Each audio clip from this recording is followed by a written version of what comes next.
Good morning, student. Today we are going to start our new lesson, that is parts of a computer. Every machine is made up of different parts. For example, a car has a different parts. Similarly, a computer has a many parts. When all these parts are connected together and work together, then you can do work on a computer. So, जो last lesson में हमने computer के बारे में जो कुछ देखा था, अभी हम लोग कंप्यूटर कहाँ कहाँ यूज़ होता था, कंप्यूटर से क्या क्या चीज़ें होती थी, वो सारी चीज़ें हमने लास्ट लेसन में देखा था। इस लेसन में हम लोग कंप्यूटर के पार्ट्स देखने वाले हैं। कौन कौन से पार्ट्स होते हैं कंप्यूटर को, उसको किस तरीके से यूज़ करते हैं हम लोग, तो ये सारी चीज़ें हम लोग देखेंगे इस लेसन में। स्टार्ट करते हैं।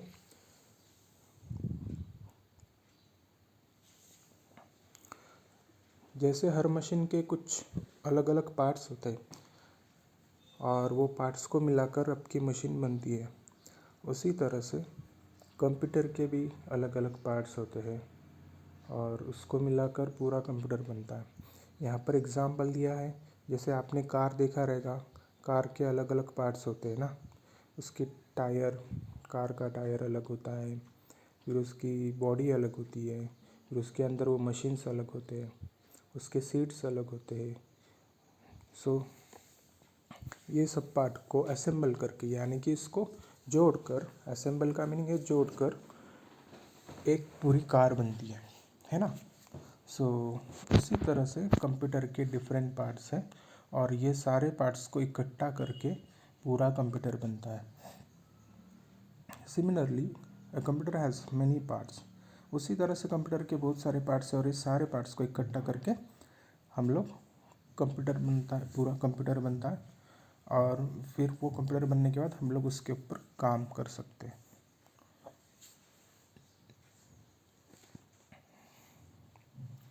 Children, you have studied a brief about parts of a computer in your previous class. बच्चों, आपने पार्ट्स ऑफ कंप्यूटर के बारे में आपके प्रीवियस क्लास में पढ़ा। उनमें से कौन से पार्ट्स हैं, आपको पहले ये सारी चीज़ें तो दिखी ही होगी। जैसे हमने फर्स्ट लेसन में मशीन के बारे में देखा, वहाँ पर आपको थोड़ा सा पता चला कंप्यूटर क्या है, उसके बाद में कंप्यूटर का यूज़ क्या है, और इस लेसन में हम लोग कंप्यूटर के पार्ट्स कौन से वो देखने वाले हैं। तो सबसे पहला वाला जो पार्ट है आपका, वो है मॉनिटर। आपका सबसे पहला वाला पार्ट है वो है आपका monitor. It looks like a television screen. We can see movies and cartoons on the monitor. It shows our work done. Monitor जो है आपके कंप्यूटर, वो एक टेलीविजन स्क्रीन के जैसा दिखता है। आपने घर में टीवी देखा है ना, सबके घर में टीवी तो होगा। जिस तरीके से आपका टीवी दिखता है, उसी तरह से आपका कंप्यूटर का मॉनिटर रहता है। वो एक टेलीविजन स्क्रीन के जैसा दिखता है आपका monitor. We can see movies and cartoons on the monitor.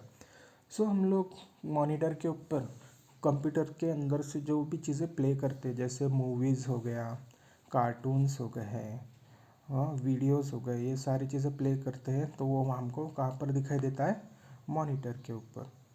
It shows our work done. जो हम लोग जिस तरीके से भी काम करते हैं, वो सारे काम हम लोग CPU, कीबोर्ड, माउस के मदद से जो करते हैं, वो हमको दिखाई कहाँ पर देता है, मॉनिटर के ऊपर। अभी हम लोग मॉनिटर तो देखा हमने next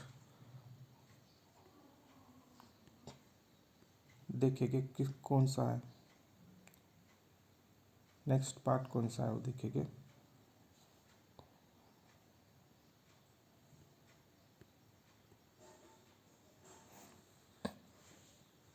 page number 33। Next part है हमारा CPU। CPU का जो फुल फॉर्म है, central processing unit. The most important part of the computer is central processing unit.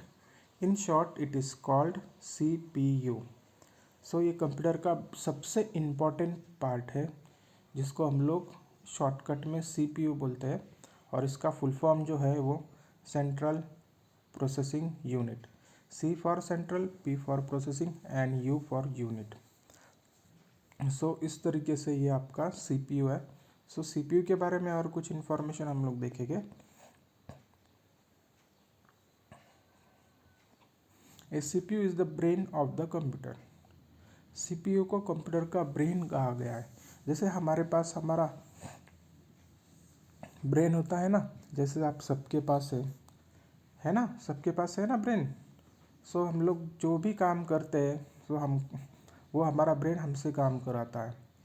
आपको सवेरे उठना, सोना, आँख खोलना, बंद करना, हाथ हिलाना, चलना, दौड़ना, ये सारी चीज़ें पूरी तरह से वर्किंग आपका ब्रेन के थ्रू होती है.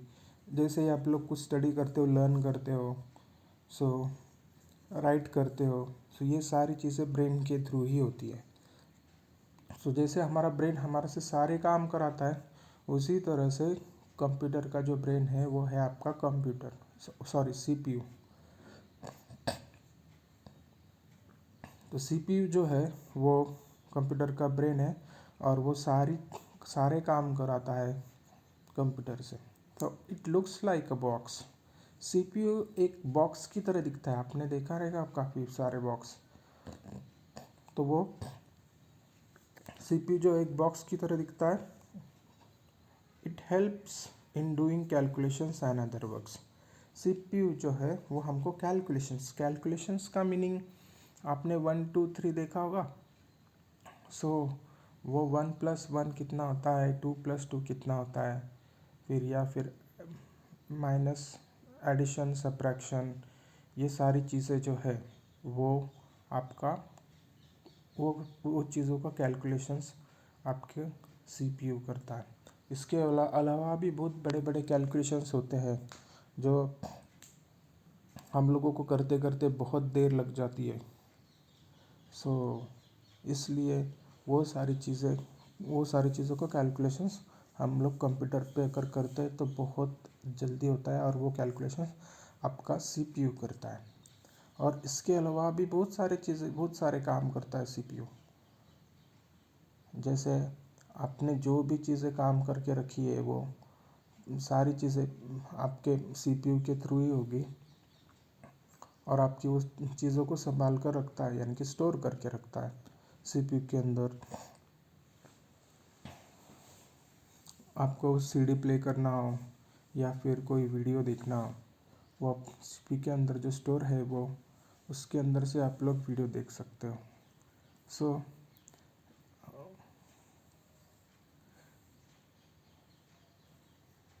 इसके अलावा बहुत सारे ऑफिस काम भी CPU के थ्रू होते हैं. सो हम लोग नेक्स्ट पार्ट देखेंगे कंप्यूटर का, वो है आपका keyboard. A keyboard is a part of computer which help us in entering the data in the computer.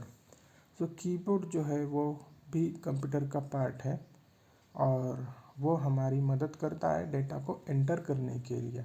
Computer के अंदर डेटा को एंटर करने के लिए, एंट्री करने के लिए हमारा कीबोर्ड का यूज़ होता है.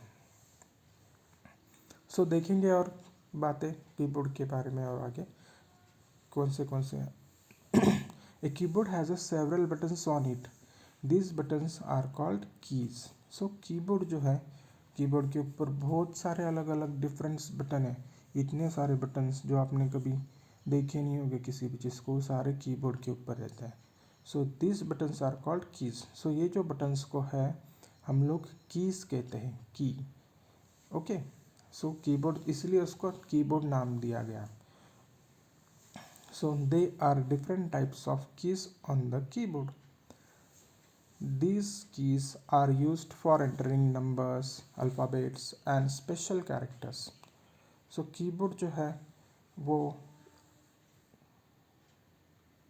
ये उसके ऊपर डिफरेंट टाइप्स ऑफ कीज़ है, और ये जो कीज़ है वो हमको नंबर एंटर करने के लिए, अल्फ़ाबेट एंटर करने के लिए, स्पेशल कैरेक्टर्स एंटर करने के लिए यूज़ होता है।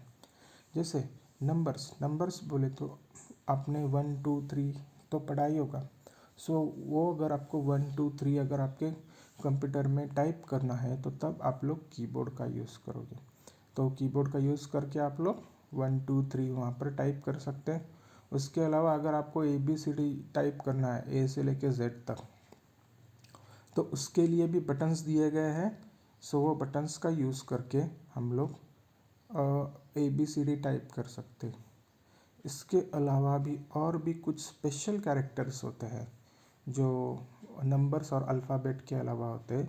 सो वो स्पेशल कैरेक्टर्स हम लोग कीबोर्ड से टाइप कर सकते हैं। The standard keyboard has 104 keys, but today with the multimedia functions they have more than 104 keys.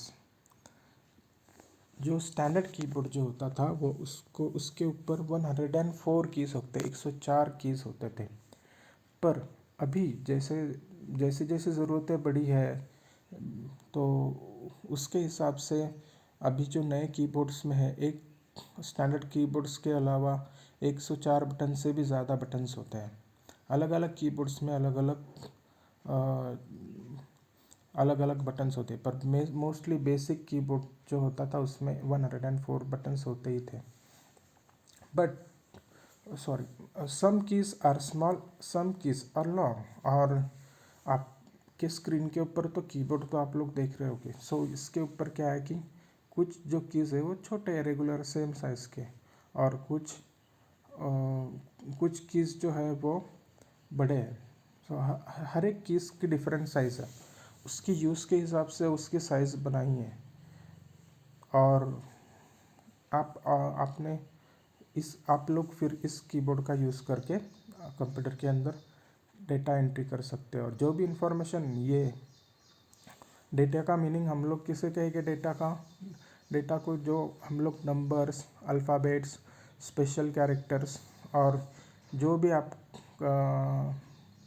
Videos, songs, ये सारी चीज़ें कंप्यूटर के अंदर आप लोग जो भी स्टोर करके रखते हैं उसको हम लोग डेटा कहते हैं। ओके, सो पेज नंबर 33 हो गया। हम लोग पेज नंबर 34 के ऊपर जाएंगे। नेक्स्ट पार्ट है आपके कंप्यूटर का mouse. A mouse is a pointing device. Mouse जो है वो एक पॉइंटिंग डिवाइस है। सबसे पहले आपको पता है कि इसका नाम माउस क्यों कैसे पड़ा। वैसे हमने तो इसका माउस इसलिए पड़ा है क्योंकि ये आपके चूहे के जैसा दिखता है। जैसे चूहे को एक पूँछ होती है, उसी तरह से ये इसकी साइज़ भी चूहे के जैसी होती है और इसको भी एक पूँछ होती है। उस पूँछ को हम लोग वायर कहते हैं। सो वो जाके कहाँ पर आपकी कनेक्ट होती है, CPU के अंदर। सो CPU से कनेक्ट होने के बाद आपका माउस वर्किंग में आता है और माउस को एक पॉइंटिंग डिवाइस दिया गया है, यानी कि वो उसके एरो से आप लोग मॉनिटर के ऊपर जो भी आपको पिक्चर्स दिखते हैं उसके ऊपर पॉइंट कर सकते हैं, जाके उसके ऊपर क्लिक कर सकते हैं। So it has a long wire like a tail of a mouse, it looks like a mouse. So इस माउस को एक लंबी सी पूँछ होती है और उसको हम लोग वायर कहते हैं। सो इसी वायर के जैसे ही इसका नाम, ये माउस के जैसा दिखता है इसलिए इसका नाम माउस रखा गया। इट हैज़ अ 2 और 3 बटन्स। सो मोस्टली माउस को 2 या 3 बटन्स होते हैं, 2 और 3 बटन्स। और पुराने वाले माउस थे उसको 2 ही बटन्स होते थे। बट अभी मोस्टली रिसेंट जो नए वाले हैं तो उसमें 3 बटन्स होते हैं। सो मोस्टली वो 3 बटन्स, एक लेफ़्ट क्लिक, एक राइट क्लिक और एक स्क्रॉल। सो ये इस तरीके से आपके 3 बटन्स होते हैं। So it can draw pictures. So mouse का यूज़ करके आप लोग पिक्चर ड्रॉ कर सकते हो। It can point the things on the monitor. आपके मॉनिटर के ऊपर जो भी दिखाई देता है आप लोग माउस का यूज़ करके उसके ऊपर पॉइंट कर सकते हो। It help us in playing games on computer. Mouse की मदद से आप लोग कंप्यूटर के ऊपर गेम्स खेल सकते हो और सॉन्ग सुन सकते हो। जैसे आपको कुछ भी कंप्यूटर के ऊपर काम करना है, ऑपरेट करना है कंप्यूटर को मोस्टली, तो माउस के थ्रू आप लोग कर सकते हो। ये सारी चीज़ें आप लोग माउस से यूज़ कर सकते, माउस का यूज़ करके कर सकते हो। इसके अलावा भी बहुत सारी चीज़ें हैं।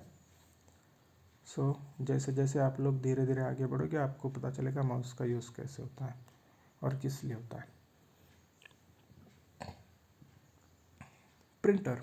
ए printer is an output device. Printer is used to print the text or information on the paper. A printer can be black and white or colored printer. A printer is output device. Printer एक output device है। यहाँ पर output device किसे कहते हैं? जिससे computer के अंदर की इंफॉर्मेशन बाहर आती है उसको आउटपुट डिवाइस कहते हैं। और डिवाइस मीन्स जो पार्ट्स होते हैं कंप्यूटर के या फिर कुछ छोटी सी मशीन होती है, इसलिए उसको डिवाइस कहा जाता है। आउटपुट का मीनिंग जो बाहर आता है और डिवाइस यानी कि मशीन। जो भी मशीन से इंफॉर्मेशन बाहर निकलती है या कुछ चीज़ बाहर निकलती है उसको आउटपुट डिवाइस कहा जाता है। Printer is used to print the text और information on the paper. Printer जो है वो टेक्स्ट को प्रिंट करने के लिए पेपर के ऊपर यूज़ होता है। जो भी इंफॉर्मेशन है वो अगर आपको पेपर के ऊपर प्रिंट करनी है तो आप लोग प्रिंटर का यूज़ करके इंफॉर्मेशन प्रिंट कर सकते हो। A printer can be black and white printer और अ कलर्ड प्रिंटर। जो प्रिंटर जो होते हैं वो ब्लैक एंड वाइट प्रिंटर भी होते हैं और कलर प्रिंटर भी होते हैं।